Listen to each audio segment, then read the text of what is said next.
so this is going to be a quick little follow-up to the video that I did last week talking about, are AR-15s weapons of war? And the whole point of that video was to say, yes, of course they are, and it's okay, and we should have those. That's what the Second Amendment is about. Specifically, and I pointed out the U.S. versus Miller case for the Supreme Court, where Miller, this gentleman, wanted a sawed-off shotgun. He made a sawed-off shotgun. He got in trouble for it, and he took the case all the way to the Supreme Court, where they told him, well, a sawed-off shotgun is not, in fact, a weapon of war, and the Second Amendment only covers weapons of war. So it does not cover a sawed-off shotgun because no military uses a sawed-off shotgun, thus proving that, obviously, the Second Amendment is about weapons of war. It is about the fact that we're supposed to have whatever our government has access to as this nice little barrier to make sure they don't ever step out of line. Hopefully, we never have to use the weapons that we have access to, but if need be, they're there. That's the whole point of the Second Amendment and the point of what I was talking about last time. The liberals, the anti-gunners, they're not listening to our arguments about whether or not, well, I use my AR-15 for hunting. They don't care.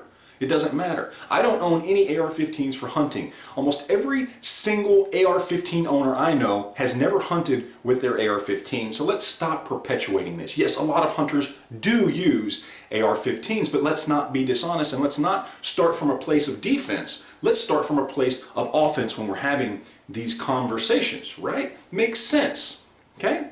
AR-15s are weapons of war. Yeah, so what? That's what the Second Amendment's about. That's where you start the conversation. Make them combat the Second Amendment argument, not the AR-15 argument.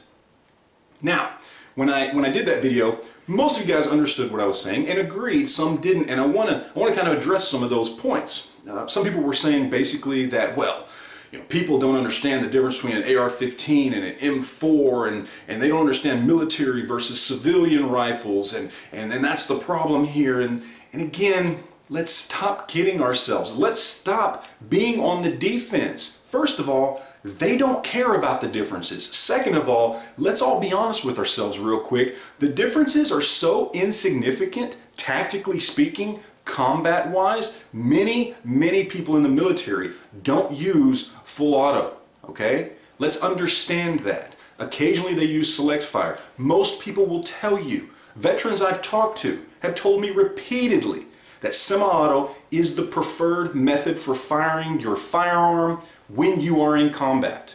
Now that may not be everybody's opinion, but let's not kid ourselves about a couple of small parts in the trigger group making it a completely different rifle. Again, let's stop making the argument about the gun and force it to be about the Second Amendment. Yes, AR-15s are weapons of war. Yes, there is an insignificant difference between an AR and an M4. Yes, so what? It's about the Second Amendment. The other problem with this whole line of thinking is basically that if you want to sit there and argue about little things, about the differences in a trigger group, understand, again, liberals don't care. Okay, they're throwing around the term fully semi-automatic. Okay, they made up terms like assault weapons back in the 80s just to push things in a political direction. They try to consistently make it about the thing, and they will make up whatever words they have to. They'll use whatever ridiculous logic they feel they need to, as long as we let them make it about the gun.